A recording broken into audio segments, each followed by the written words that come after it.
I get asked this question a lot. Sure. How does one become a stand-in without any previous stand-in experience? Well, first I would tell them to take the stand-in class at Central Casting. And then I would say, when you're a background artist, I would say, if you're on the set, pay attention. Watch what the other stand-ins are doing. You'll probably pick up on some good habits and some bad habits just by watching stand-ins. To get your foot in the door, it's like, I need somebody to stand in for J-Lo. And then I'll be calling you. I'm like, I need someone for J-Lo. And so you'll send me somebody. So usually I'll say the DP wants somebody that with the same height and same hair color. She looks like she did on her last movie type thing. And then we go from there. That's the way. So if your pictures on the website that your Central Casting is drawing from represent that picture, because they're looking at that picture and then they're submitting you. And when I look at that picture, I'm like, she looks exactly like J-Lo, or she doesn't look anything like J-Lo. Yeah. You know what I mean? So make sure your picture looks accurate. And then when you come into the interview and you sound like a team player and you sound like a person that has great attitude, you got a job. Yeah. You know what I mean? I know. Just got to be professional. You just have to be professional.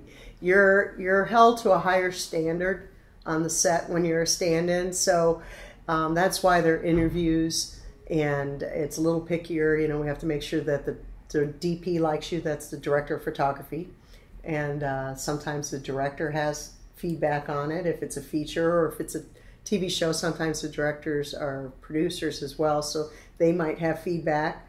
And of course the ADs want to know that they are hiring somebody that's going to be a team player and work hard. And I never would have to worry about whether or not they're doing their job. You know what I mean? They just do it. Yeah. And whether you're green or not, it doesn't really matter. As long as you have a good attitude and you pay attention, and that's like half the battle right there, getting a job and securing it. And where you need to be at all times. All the time. I do not like disappear. I should not even have to wait for the word second team to be yelled. As soon as you hear cut, you should be ready on the outskirts, ready to walk in. If I never have to look for you, and if the camera department never has to look for you, you're golden. So little things like that, like picking up those traits from watching the good stand-ins work, that can secure you for a job. Also, if I'm on a show, and you know, we have day players coming in all the time with different looks. If I see a background artist that seems like they're not deer in the headlights and they express interest to me, I give them a shot, because if it's like one scene, one actor, you know, it's not gonna be a problem for someone green to step in. You know, I could see how it is, and if you handle that right, who knows, that could lead to a job as well. Yeah. But also, when you get a job and you're like just day playing and you're trying to get a job for a permanent, do not alienate the regular stand-ins. Ever. Don't say, oh, I'm going to do this so I can look at, because they have my ear. Because at the end of the day, they'll go, you know what, she was good, she paid attention. Subtext is, she did her job and didn't cross the line. Yeah. So you guys are a family. Yeah, it's a family. You know, on the set, when you're working 16, 18 hours a day, you want somebody that's going to gel right. Yeah. You know, you want your new family member that's with you all the time to fit in, blend in, and but not be someone that we ever have to worry about. You know, you're a grown adult. Do your job. Be on time. Think ahead. You know, listen. We all know we all have to start somewhere, and we get that. You know, I would rather know that, yeah, you're green. Then I know, then I could give them, okay, this DP likes it this way, or do this, or this actor likes notes only given to him after You know what I mean? So, you know, you want to be open to be taught and molded, because every show is different. What does a new stand-in need to know to make a great first impression? If they're coming in on a job, let's say that's already going, and there are other stand-ins that are regulars, rule number one, if they want to make an impression where it would be lasting, is don't alienate the regular stand-ins. Get them on your side. Ask them questions. How does this actor do?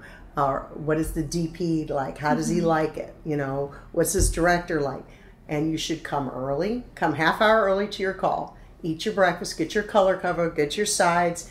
Rule number one that all DPs always tell me, read the script. They should know the script.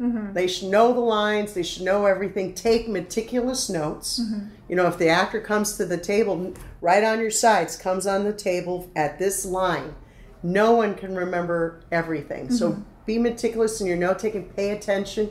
Don't eat on set. Don't talk on set. Do your job. You'd be amazed. You get a job one day, you could be green. You just do those things.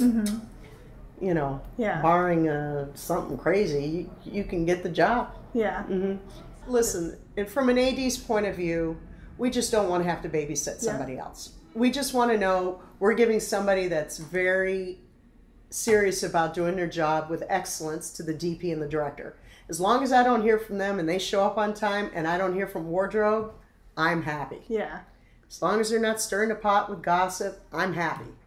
But from a flip side, the DP wants somebody that's paying attention, someone that knows a script, someone that's going to give the notes to the actor, meticulous notes to the actor if something changes. They're thinking ahead in the lighting. They have a good relationship with the camera department in order to do the job, which is light for the actor. You know what I mean?